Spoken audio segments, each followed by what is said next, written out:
hotel that has been vacant for at least 10 years. And I think all of you who in Lake Worth are looking forward to seeing it renewed and reinvigorated and reopened. The site plan is design does represent and respect a transitional approach to tearing down the development from Lake Avenue down to First Avenue South in respect of both residential areas that are to the south and east and west, and also the transition from downtown zoning to multifamily 30. It does also fall within the criteria of the future land use and comprehensive plan in order to encourage future development of this type in this area. I think I've kind of brought up a lot of things under the buildings generally. This will be considered as part of the site plan, but you will have to approve a waiver under the new construction element in order to achieve this. And the waiver for the new building includes the front setback, the fact that it doesn't necessarily meet the intent or letter of the neighborhood thoroughfare guidelines as being an activated street front on Lake Avenue, and the major bulk of the building is pulled back more than the standard 5, 13, 15, or 17 feet from the street.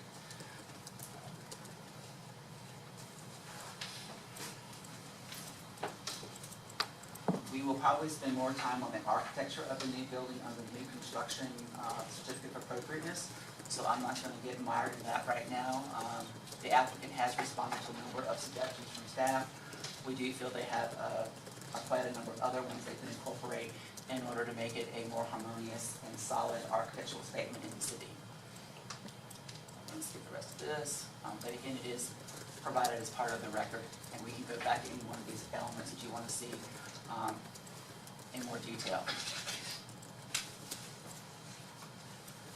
And here are the comments and responses back from the site plan review team. I thought I know all those. From the site. Okay.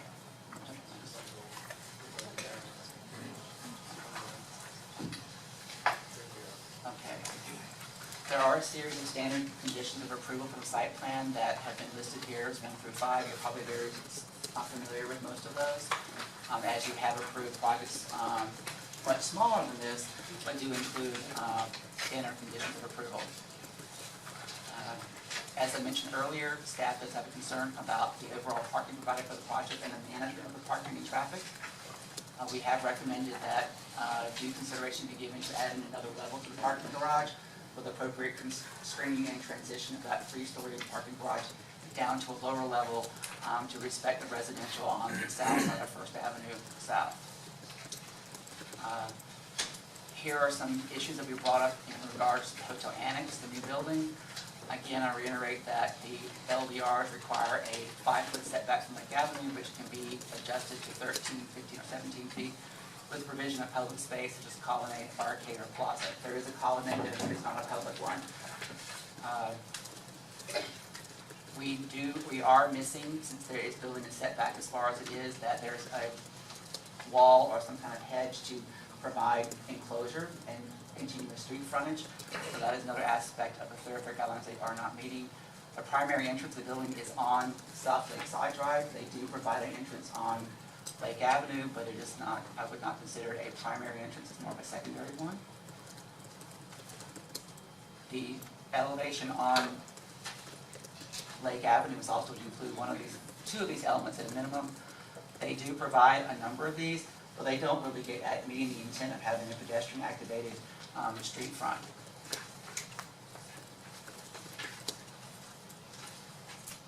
There's just notes about the dumpster enclosure and the issuance of building permit. They have provided civil drawings. Most of the conditions either will be met through the application of building permit or before the issuance of a certificate of occupancy or a temporary certificate of occupancy since the project is being phased. And we will bring back to your attention some of the other ones that are associated with the conditional land use at that time and the need to improve the easements in place and then also create a new one. So with that, I'm going to stop the discussion from staff on the site plan, and you can ask us questions if you want to hear from the applicant or hear their presentation. I think they're ready to do their part. We'll respond and have you so see fit and direct. Any questions of staff for now? I do. The alley, the combined alley that you were talking about before, I see some stuff in the paperwork, some of it says 15 feet and some of it says 14 feet on the site plan now. William, what is the alley, the combined alley, the alley that's been abandoned, not the two-way portion? Well, that alley is 10 feet, but the applicant has proposed it to be a fixed surface, I believe, of 14 feet, but it does have a stabilized base on the west side to allow a larger vehicle to get in if it's needed. So it can go up to 15, so 15 feet is the most it can accommodate. And then I believe it's 15 feet cleared for the little bridge that goes and connects the two buildings together. And then it widens to a 20-foot width, a minimum where there are two-way traffic where the alley has been. And then the height clearance with the second story bridge, would that impact a larger truck too as far as height? That met all the requirements from Palm Beach County Fire as well as Public Services of being cleared minimum 14 feet. For the height. It's actually higher than that. Okay. Great. Is it? Well, hear from the applicant. Mr. Chairman, our PowerPoint really consolidates because a lot of what you're going to hear in our PowerPoint is responsive to all of the applications. So I think it would serve you better if we could just one presentation for us. Otherwise, it'll be a bit disjointed. We can stop you at any time, though. Absolutely. How's that? I promise, yes. Go ahead. All right, so are we going to, do you want us to do our full presentation at this Well, point, even before staff finishes with the CFA? I want you to have the opportunity to show us what you think is important for the site plan approval. Mr. Chairman, I for one would like to hear the overall presentation first, Okay. because I would like to see in the larger picture, I mean, there's a pile of detail here, and I don't really know how it relates to the whole. And what I'd like to see is your presentation. I would have felt more comfortable if you frankly brought a model, so we could just see the larger view. And Well, I think you'll see it on our screen, but we agree with you. I think you need to see the whole picture so you can understand the pieces. So we're happy to do that if that's acceptable. And it's been noted the inconsistencies that you're going to show us off the blueprints. Excuse me, I'm sorry. You're going to show us. You want to state your names then as you come up? Yes. You've already. Yes, we will. I'm going to start. My name is O'Hara, behalf of the petitioner. And we have both a PowerPoint and is my clicker over there? Did I leave my little What is the paper? No, that's yours. That's someone else's. All right. Hold on just a second. Here we go. Okay.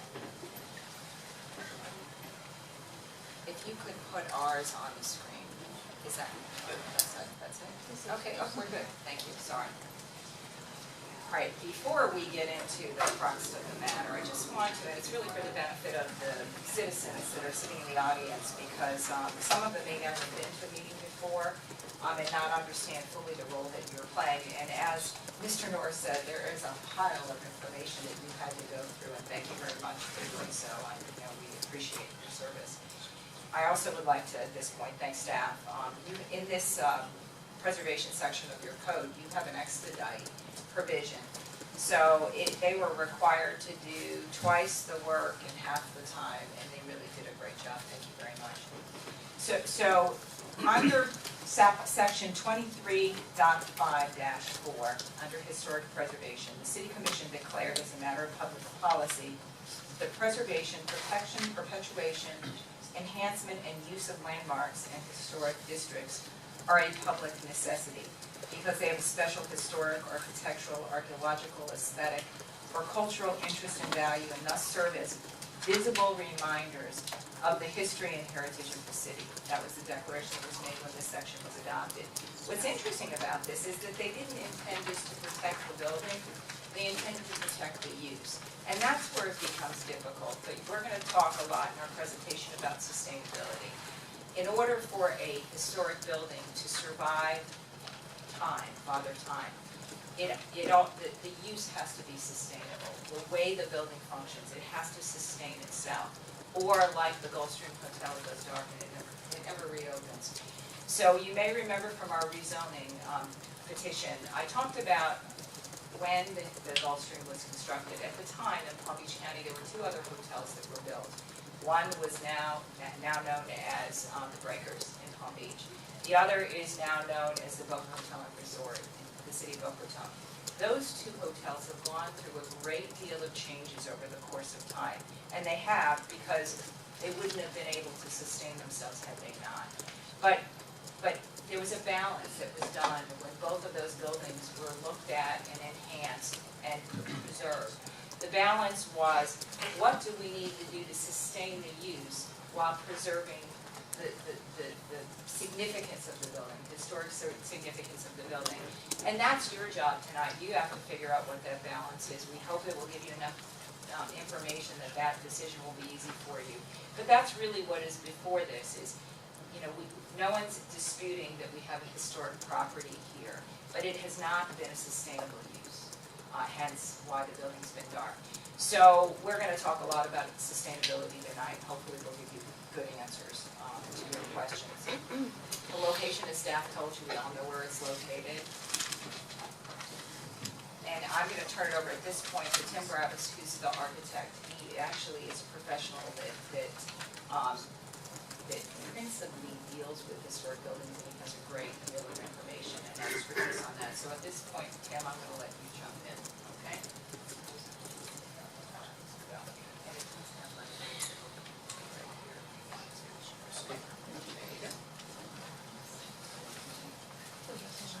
Thank you, Bonnie. Again, my name is Tim Gravis, Senior Associate with JRA Architects, headquartered out of Louisville, Kentucky. I am a registered architect and have been involved with historic preservation projects for more than 20 years, and actually a member of the National Trust for Historic Preservation for more than 30 years. So it is a passion of mine to do work and bring projects like this back to life, bring them to the states in which they were originally meant, so that we can preserve a lot of our history. Because of the sensitivity of the nature of this building, its history, its iconic status in Lake Worth, that is why Hudson Holdings actually reached out to us to help them and kind of guide this project from beginning to end. I also have kind of a personal relationship with the city, in which my sister was actually born here and my family lived here. So it adds kind of a sense of pride to myself and to my family to be able to be part of the resurrection of this great project. So, history of the building. It's important to understand really where we begin in the design and understanding of the design and the architecture of this building. Through research, both externally and review of the National Parks Service document that was submitted in the mid-1980s to identify the actual original architectural style of this building. It's clear that this has the basis in a Spanish mission style revival of architecture. That's critical because as we go through and define and design the other components of this project, we need to have a clear direction. Where are we going to go? How does everything relate to each other, really from beginning to end, and allow both the additions, what we're doing to the project, and allow this grand aim of a building to stand on its own as well. So going through this, pointing out some of the general features of mission style architecture. You have, you have this first floor developed colonnade that is both on the prominent sides of the building, which creates the base of the design of the architecture. the body of the building, really from the second floor all the way up to the roof line, Spanish Mission style revival architecture is really a very simple, simplistic design of architecture. Very rhythmic layout of windows, patterns, horizontal, as well as creating these simple masses. And in this case, it's designed as a modified H-style building. Again, prominent facades. This is South Lakeside Drive. Again, creating the rhythm. The architecture at the top, again, brings the crenellation of the mission style clay tile roofing, as well as the parapets which adorn the corners in, again, very simple but articulated design features. So as William brought out, the intent of the project really contains 5 different prominent pieces of. You want to go back and tell us if that is east and north? Is that Yes, this elevation that you see here, that is the facing, lake. facing the park? Which is the No, this is facing Lakeview, so this is the north elevation. But these North are the north lip. Yeah. Yeah. Says east. Yeah, we were doing You some, got the compass? yes. Okay. Just so that So, everybody has a Yeah, question. east is actually We know north. this, correct. And then north face on this side. My apologies for that. So really the 4 primary structures that we are dealing with is, again, the historic Gulfstream Hotel, again, anchoring the corner of Lake Avenue and South Gulfview Road. The proposed addition, which is a 1-story facility in this location here. Proposed new hotel annex, which anchors the corner of South Lakeside Drive, Lake Avenue, and then the proposed parking garage, again, anchors the other corner of South Lakeside and First Avenue. The evolution of the design of this building really needs to relate to a whole myriad of different elements, not only on the site, but as well as its neighbors. How does it relate both physically in height, the facades, width, as well as relationships to each other. So again, Lake Avenue perspective here, showing the main entrance and front north facade with the proposed new annex just to the right of this. In scale, we get our directive from the National Park Service, okay, which actually issues design guidelines on how to design both additions and accompanying structures to historic buildings, okay. It's very important that we kind of follow those guidelines so that you can attest and differentiate what is On a case-by-case basis.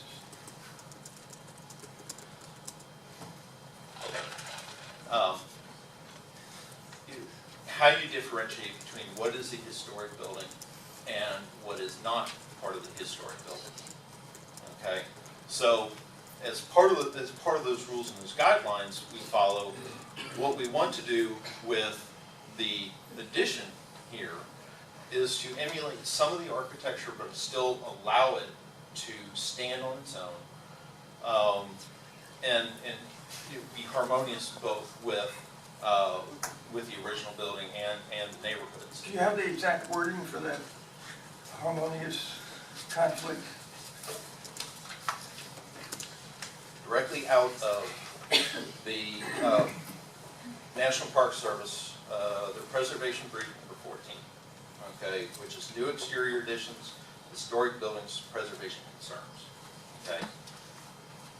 New additions, exterior alterations related to construction shall not destroy historic materials, but characterize the property correctly. The new work shall be differentiated from the old and shall be compatible with the massing, size, scale, and architecture features to protect the historic integrity of the property and its environment. Thank you. You're welcome. So with this said, scale, relationship, and proportions between each of the, not only again, the historic building, the context of the new addition and the surrounding properties, what we want to make sure is that we preserve the views and allowing the historic building to stand on its own. That kind of relates back to when we go and say, one of the reasons we're actually wanting to pull the building off a little bit more significant from Lake Avenue. Some of the renderings will show this, how we are doing this. But again, emulating the Main Street colonnade on the front of the building as well, and then creating the insets that you see that are part of the original building, slight insets here on this front, and then exacerbating these on South Lakeside Drive. It's important to know that as part of the discussions and design of this, it became pretty clear that even from fire service and access, that we need to have really two prominent addresses for the buildings. Okay, prominent address for Lake Avenue will be again kept as the lake, the Gulfstream Number one. Yes, and then as we go around, say, South Lakeside Drive, the addition will have its own identifiable primary entrance. Yet on Lake Avenue, it's a little difficult to show here, but You're saying that the address of the new building is going to be South Lakeside? yes, and that was worked out with the fire department. Because of the frontage? Because of the frontage, and they wanted to make sure, if something happened, we knew exactly where to go, and there wasn't confusion. Then we have no problem with that at all. So as you go around the views of South Lakeside Drive, you can see the massing as it respects the overall physical scale of the original building. Back on the corner, the steps down, of course, will still define itself by the restricted 65-foot height limitation here. And then as we get down and closer towards the residential area, we physically step down the height and scale of the parking garage adjacent to it. But again, trying to relate and respect those physical structures and the adjacent properties. So as we walk around the site and our view looking at the Gulfstream, South Gulfview Road streetscape, and you see the massing of the original historic building, the addition here to the left, and pushed back so that you can define this clean break of where the original historic building stops and this one-story addition starts, as well as keeping the existing clear opening between the buildings, which we orient the interior courtyard of the addition to those vistas out towards the ocean and waterways. Down here on First Avenue, again, you see the prominent close structure here of the parking structure, which is in close proximity to the existing height of the two-story buildings, apartments that are on the front of First Avenue and South Gulfstream Road, and as well as the one- and two-story residential structures that are over here on this side of the property. And that distance between the new building and the east side of South Lakeside is proportional. You talking about this? No. This? Go to your left. Oh, here? Yes. That's in scale? Yeah, it's 10. Yes, that accommodates the required 10-foot setback. I'm asking if you're showing what the building on the east side of on the west side of South Lakeside is in scale with that rendering. Yes, yes, sir. There's actually on this side, there's actually a combination of both 1 and 2 story structures located on this portion. And the opening in the middle of First Avenue is a garage door? Oh, you're talking about this piece here? Yes, that's actually the exit. So the traffic that comes off of the grade parking lot. The lines you have there then is Part of this, of what you're showing is, because the way the building was rendered, you can see through most of it because it is an open air parking garage. okay. Okay. I jump in. So- No, it's great, it's great. You're all welcome. So No. now I'm going to take a comment. I apologize for jumping in. There's no other way to do it. That's fine. That's perfectly fine. So we go as we need to go. One of the other things that I want to talk about is rhythm and scale of the development of both the original building and the annex. Okay. Again, with vertical window treatments and alignments, we're working with the vertical alignment that's established by the original building, but still allowing it to read on its own.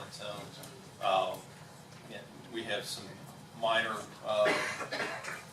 facade relief to keep this long facade here from being kind of a long, flat, very boring facade, and delineating it as much as we can without over designing or over detailing the facade of this building. And once you get to South Lakeside Drive, it's this prominent inset for both the entrances. You want to make sure that again, when you read entrance, you know this is where you go. It's identifiable between the other elements within the building. These are also taken care of with several flat covered roofs, and also bringing that entrance over into the center of the. Would you say you're a third of the way through your presentation? Will I say I'm through? When? Would you say you're a third of the way through? Yeah. Okay. Question for you, on the parking garage from that angle, Yes. where is the entrance to the parking garage? Vehicular entrance or Yes. pedestrian? Vehicular entrance is actually along the alley side. Okay, so and when we get to the site plan, I'll actually go through how it works and the design. Okay, sorry. Talk less, architects like design.